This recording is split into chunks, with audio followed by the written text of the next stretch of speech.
आपकी और विशेष कृपा रही है आपकी। लेकिन सर अब क्या करें, मतलब दो तरह, जैसा कि पहले भी हम लोग डिस्कस कर चुके हैं कि भाई दो तरह के व्यूज़ यहाँ पर आ रहे हैं।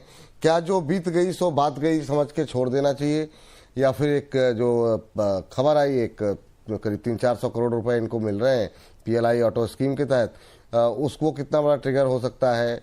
क्या प्रमोटर की सेलिंग रुक गई है? बहुत सारे सवाल मन में हैं।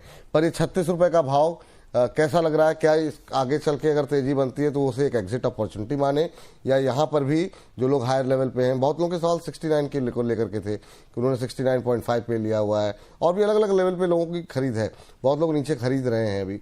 आप क्या सलाह देंगे ओला पे?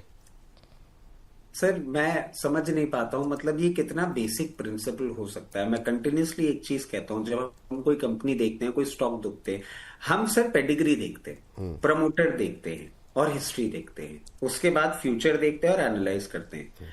बार बार एक ही सवाल, मतलब मेरे को ट्रोल भी कर दिया लोगों ने कि हाँ ये तो समझ ही नहीं रहा है भावेश अग्रवाल क्या चीज है, क्या चीज है।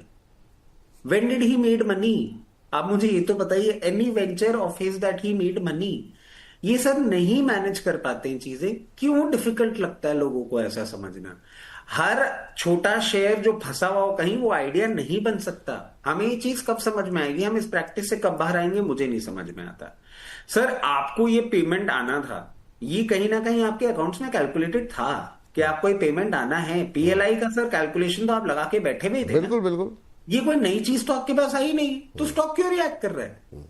आप मुझे बोल देंगे कि भाई आप सरकार है, आप बोल देंगे भाई तुम्हारा ये पैसा इतना इतना बनता है, समय आने पे तुमको दे दिया जाएगा, ठीक है, कैलकुलेट करके बैठा हुआ हूं। अगर मैं इतना ही इस पर्टिकुलर पैसे को लेकर कॉन्फिडेंट होता तो मैं अपने शेयर को प्लेज कर देता, कुछ और कर देता। नहीं हो रहा से मैनेज। क्यों हम एक चीज को इतना खींचने में लगे हुए? 90 रुपए में भी हमको अच्छा लग रहा था, अब लोग बोलने लग गए कि ये 1000 रुपए हो जाएगा, 500 रुपए। आपको लगता है? समझिए, मेरे को नहीं लगता। और जो दर्शक फॉलो करना समझते हैं और सही समझते हैं इस पर्टिकुलर चीज को, कि अगर बिजनेसमैन को बिजनेस नहीं करना आ रहा है ना, तो सर नहीं लड़ना चाहिए किसी भी चीज के साथ। जहां आपको एग्जिट अपॉर्चुनिटी मिले आप एग्जिट करिए। इतने सारे शेयर हैं, इसमें अगर पैसा खो भी रहे हैं कहीं और बना लेंगे। इसमें पैसा पाने के चक्कर में कहीं ऐसा नहीं हो कि कैपिटल जीरो कर ले। मैं बिल्कुल भी एडवोकेट नहीं करूंगा। गीगा फैक्ट्री इनकी लग रही है, बैटरीज बनाएंगे, क्या करेंगे नहीं करेंगे मेरे को नहीं समझ आता सर। मैं तो दूर रहने के लिए ही आपको बोलूं।